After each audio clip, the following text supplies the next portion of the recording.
पढ़ रहे हैं सामाजिक विज्ञान कक्षा 7वीं से इतिहास खंड। और हम मध्यकाल के बारे में पढ़ रहे हैं। इसके पहले हमने दिल्ली सल्तनत की स्थापना और उसका विस्तार और इस अतुल काली की जो व्यवस्था है उसके बारे में हमने पढ़ा हुआ है। आज जो है हम पढ़ने वाले हैं मुगल साम्राज्य के बारे में, इसकी स्थापना कैसे हुई। जो बाबर से अकबर तक का ये काल चलेगा, मतलब सन 1526 से लेकर के 1605 ईस्वी तक के बारे में हम पढ़ेंगे। तो एक फीडबैक के रूप में आपको बता दें कि इसके पहले जो है हमने पढ़ा था तुर्क सुल्तानों के बारे में, जिसमें कई जो छोटे बड़े कई राजा जो है को इन्होंने हरा करके एक विशाल दिल्ली सल्तनत की स्थापना की थी। और 200 वर्षों तक जो है ये चला उनका वंश। जो अंतिम जो शासक था वो था लोदी वंश, जिसकी स्थिति कमज़ोर थी। तो फिर उसके बाद जो है ये मुग़ल साम्राज्य की बारी आती है। तो सबसे पहले हम देखें तो बाबर के बारे में हम पढ़ने वाले हैं, जिसकी जो शासनकाल है वो 1526 से लेकर के 1530 के बीच में थी। ये मुग़ल साम्राज्य का संस्थापक था। तो जो मोटी-मोटी बातें हैं इस चीज़ के बारे में हमने यहाँ डिस्कस करने वाले हैं। बाबर को तुर्किस्तान में फरगना का एक छोटा-सा राज्य अपने पिता से उत्तराधिकार में मिला था और वह 13 साल की उम्र में फरगना की गद्दी पर बैठता है। तो कम उम्र का लाभ उठाकर उसके विरोधियों ने उसे फरगना से बाहर कर दिया था। लेकिन बाबर जो है लगातार संघर्ष करता रहा, मगर फरगना पर अधिकार नहीं कर पाया। तब उसने काबुल पर अधिकार कर लिया और काबुल में वह अपने राज्य का विस्तार करने और अपनी स्थिति को मजबूत करने में ये प्रयासरत रहा। और मध्य एशिया में जो है कई ताकतवर शासक थे, इसलिए बाबर को वहाँ कुछ स्थायी सफलता नहीं मिली। लेकिन उस समय दिल्ली में जो लोदी सुल्तानों का शासक था, जो कि कमज़ोर स्थिति थी उनकी, तो इसी समय बाबर को जो है पंजाब के सूबेदार दौलत खां ने, जो इब्राहिम लोदी को गद्दी से हटाना चाहता था, वो दिल्ली पर आक्रमण करने का निमंत्रण दिया। ये देख रहे हो बाबर की सेना किस तरह से ये तोपखाना जो है चला रहे हैं, है ना। तो बाबर जो है 1526 में पानीपत के मैदान में सुल्तान इब्राहिम लोदी को परास्त कर देता है। बाबर के पास अच्छी बंदूकें थी, बारूदे तोपी थी और भारतीय शासक जो है इस चीज़ से अवगत नहीं थे। उनके पास ये सारी चीज़ें नहीं थी। कुशल तीरंदाज घुड़सवार थे बाबर की सेना में, और लोदी की सेना में उस चीज़ का अभाव था। तो इस प्रकार से देखें तो बाबर की सेना तो छोटी थी लेकिन प्रशिक्षित थी, अनुभवी थी। इसलिए बड़ी कुशलतापूर्वक सेना का संचालन होता है बाबर के द्वारा और उसकी विजयी होती है। बाबर के सरदार जो है भारत से धन खजाना लूट करके काबुल लौटना चाहते थे, लेकिन बाबर जो है भारत में रहकर ही राज्य स्थापना करना चाहता था और अपने को विजय बनाए रखने के लिए, अपने राज्य के विस्तार के लिए कई आसपास के राज्यों को हराकर अपने साम्राज्य में मिला लेता है। तो ये हुआ बाबर की बात। बाबर और राणा संगा, ये दोनों का जो है जो युद्ध चलता है इसके बारे में भी यहाँ थोड़ा सा बताया गया है। देखिए, राणा सांगा जो है मेवाड़ का राजपूत था उस समय, और वह विशाल सेना लेकर के राणा सांगा ने बाबर को रोकने का प्रयास किया। बाबर जो है फैला रहा था अपनी राज्य को। तो राणा सांगा एक अनुभवी और कुशल सेनानायक थे और उस समय जो है कई राजपूत राजा और अफगान सरदार जो है मिल गए थे उसके साथ। तो राणा सांगा की सेना में बाबर की सेना में ज़्यादा सैनिक थे। राणा सांगा की सेना में बाबर की सेना से ज़्यादा सैनिक थे, वो ज़्यादा था, क्योंकि अफगान सरदार और जो है राजपूत राजा भी उनका सहयोग दे रहे थे। तो राजपूतों की तैयारी देखकर बाबर की सेना जो है हताश हो गई थी और उसके सैनिक बिना लड़े ही वापस लौटना चाहते थे। लेकिन बाबर क्या किया, बाबर ने अपने सैनिकों का उत्साह किया और बाबर ने भविष्य में कभी शराब न पीने का भी संकल्प किया। उसने सैनिकों को एकत्र करके जोशीला भाषण दिया, वीर सैनिकों, इस दुनिया में जो जन्म लेता है एक दिन अवश्य मरता है। हिम्मत से युद्ध करो और यदि युद्ध में हम विजयी होंगे तो हमें साम्राज्य मिलेगा, और यदि मारे गए तो शहीद होंगे। सम्मान के साथ मरना अपमानित जीवन से कहीं अच्छा होता है, ये बाबर ने कहा था। तो बाबर की इस भाषण का जो है अपने सैनिकों पर अच्छा प्रभाव पड़ा और 1527 में खानवा के मैदान में एक भीषण युद्ध होता है जिसमें राणा सांगा की हार होती है और उसके बाद जो है बाबर का कोई शक्तिशाली शत्रु नहीं रहता और फिर दिल्ली में मुगल सत्ता की स्थापना हो जाती है। बाबर को सुंदर बगीचों का शौक था, इसलिए मुगल शैली में जो है कई बाग उसने बनवाया और ये सारे अपने जीवन का विस्तार पूर्वक जो है अपनी आत्मकथा में इसने लिखा हुआ है बाबर ने। तुर्की भाषा में है, जिसका नाम तुजु के बाबरी और बाद में इसको बाबरनामा के नाम से भी जाना गया। तो ये था बाबर के विषय में। फिर उसके बाद हम देखें तो 1530 से लेकर के 1556 में हुमायूं का शासनकाल आता है। उसका जो बड़ा बेटा था हुमायूं बाबर का, तो पिता के जीते हुए इलाकों को संभालने में उसको काफ़ी कठिनाई हो रही थी। तो हुमायूं अपने भाइयों के अलावा गुजरात की जो सुल्तान है और राजपूत है, अफगान सरदार हैं, के विरोध का जो है उसको सामना करना पड़ा और गुजरात और मालवा के प्रांतों का विजय करने में वो सफल रहा, लेकिन पूर्वी भारत में अपना अधिकार स्थापित वो नहीं कर सका। इस क्षेत्र के जो अफगान सरदार हैं शेर शाह ने उसे हरा दिया। इस हार के कारण हुमायूं को सन 1540 में भारत से भागना पड़ा था। फिर 15 साल तक वो भटकता रहा और ईरान के शाह की शरण ली और उसकी मदद से फिर 1555 में दिल्ली में मुगल साम्राज्य की स्थापना की। लेकिन 1556 में दिल्ली के पुराना किला में अपने पुस्तकालय की सीढ़ियों से वो उतरते समय उसका पैर फिसल गया और उसकी मृत्यु हो जाती है। तो ये है हुमायूं की बात। फिर हम देखते हैं कि शेर शाह जो 1540 से लेकर के 1545 तक 5 साल की जो है इसकी शासनकाल होती है, इसके बारे में भी हम पढ़ते हैं। देखिए, अभी जो हमने बताया कि हुमायूं को बिहार के शेर शाह नामक अफगान सरदार ने हराया और उसको भारत छोड़ने पर मजबूर किया था। तो शेर शाह अफगान सरदार का पुत्र था और बिहार के जो सासाराम में एक छोटी सी जागीर थी, उसमें कई छोटे बड़े राजपूत और अफगान सरदार को ये हराता है। ये देखिए शेर शाह सूरी का मकबरा सासाराम बिहार में। शेर शाह ने अपने राज्य को सुदृढ़ करने के लिए अनेक सुधार के काम किए। जैसे कि उसके जो एक राज्य अधिकारी था, उस राज्य अधिकारी का नाम है राजा टोडरमल ने भू सुधार कार्यों में सहयोग किया।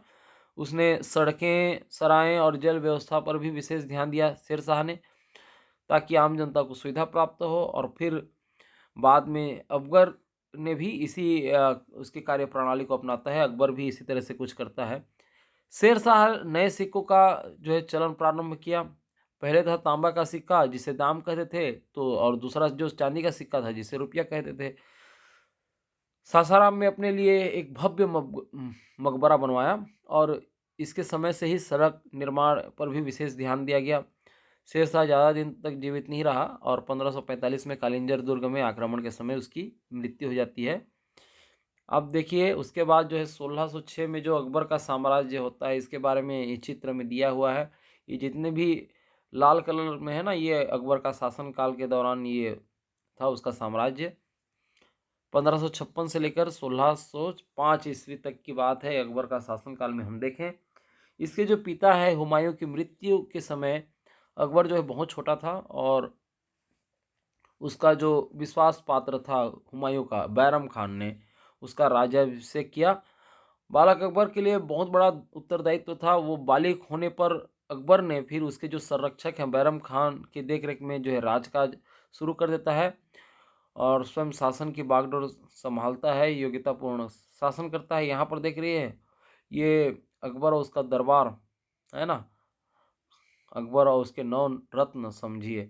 तो इसका राज्य विस्तार किस तरह से होता है इसके बारे में हम थोड़ा सा देख लेते हैं।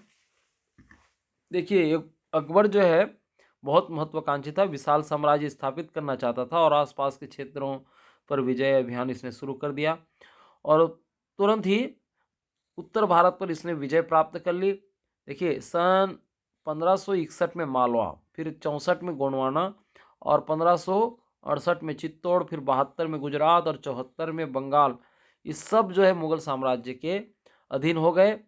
और फिर हम देखते हैं कि सन 1586 से लेकर 1600 के बीच में जो है कश्मीर, सिंध, कंधार, उड़ीसा और दक्षिण में देखें तो बरार, अहमदनगर, खानदेश के साम्राज्य भी मिला लिए गए।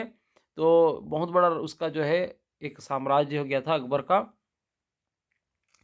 अकबर जो है ऐसा साम्राज्य बनाना चाहता था जिसमें भारत के जो सभी महत्वपूर्ण और ताकतवर लोग उसका साथ देते। शुरू में उसके जो प्रमुख सेनापति थे वो बाहर से आए थे, तुरानी थे, ईरानी थे, लेकिन धीरे-धीरे अकबर ने भारतीय मुसलमानों को, खास करके वे लोग जो सूफी संतों के परिवार के थे और अफ़गान ज़मींदारों की सल्तनत का उन्होंने अधिकारी बनाया और राजपूत राजाओं को भी अपने अधिकारी बनाना चाहते थे। इसके लिए राजपूत राजाओं के प्रति दोस्ती का हाथ बढ़ाते हैं और राजपूत राजाओं से वादा भी करते हैं कि अगर वे उनकी अधीनता स्वीकार कर लेंगे तो उनका साम्राज्य भी वो लौटा देगा और बड़े-बड़े पद भी दिए जाएँगे।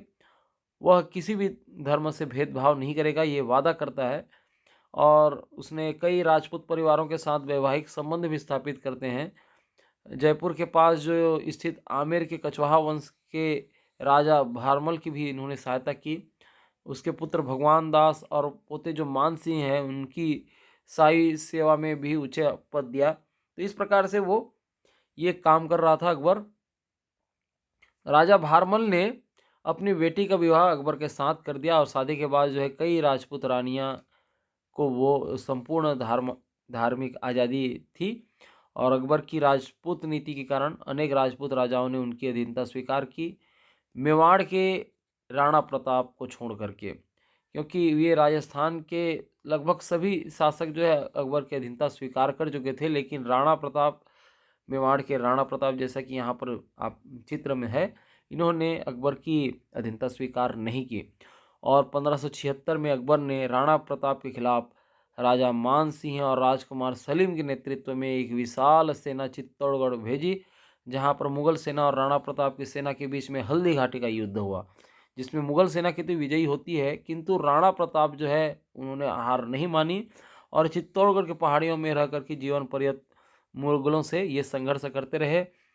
उनकी जो मंत्री हैं मेवाड़ के भामा शाह द्वारा राणा प्रताप को समर्पित धन से अपनी सेना को पुनः संगठन किया और अनेक क्षेत्रों पर अपना अधिकार पुनः स्थापित करके राणा प्रताप भी सफल हुए। तो इस प्रकार से वो कभी भी मुगल के अधीन नहीं रहे। अब आते हैं दुर्गावती, रानी दुर्गावती और अकबर के बीच में क्या था। देखिए, गोंडवाना या गड़ाकटंगा एक विस्तृत संपन्न राज्य था और इसकी जो राजधानी थी वो है चौरागढ़, जहाँ के मुख्य निवासी थे गोंड। तो 1548 में जो राजा दलपत के देहावसान के बाद रानी दुर्गावती अपने 5 वर्षीय पुत्र वीर नारायण सिंह की संरक्षिका बनी और अपने मंत्रियों के परामर्श और सहायता से सफलतापूर्वक ये शासन कर रही थी।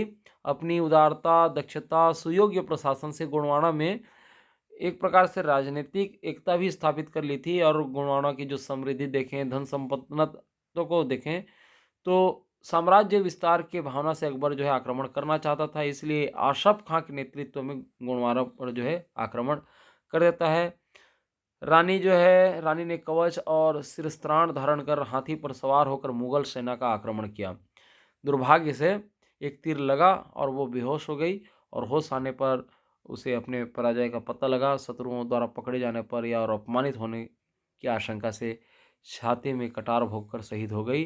वो किसी तरीके से गुलामी बर्दाश्त नहीं कर सकी और उस समय जो है रतनपुर राज्य कहलाता था छत्तीसगढ़ और यहाँ पर कलचुरी राजवंश का प्रशासन जो है उस समय था।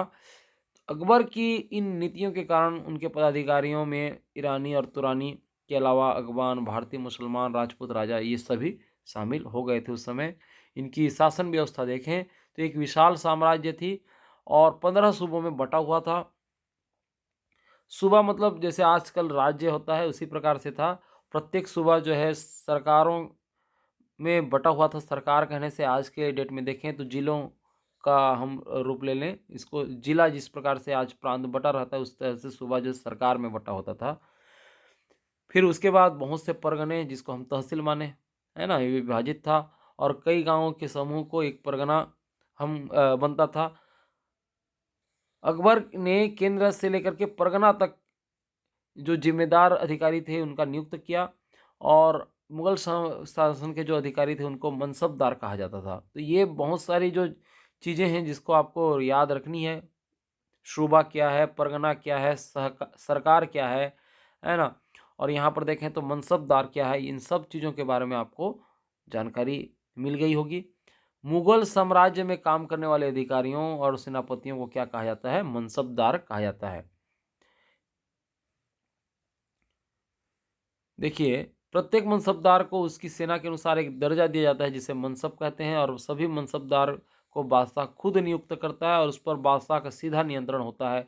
सभी मनसबदार घुड़सवारों की एक फौज तैयार रखनी पड़ती है, और जब बादशाह उसकी को ज़रूरत पड़ती थी तो अपने फौज के साथ उनको जाना पड़ता था, और ज़रूरत के अनुसार कहीं भी उसको नियुक्त कर सकता था बादशाह।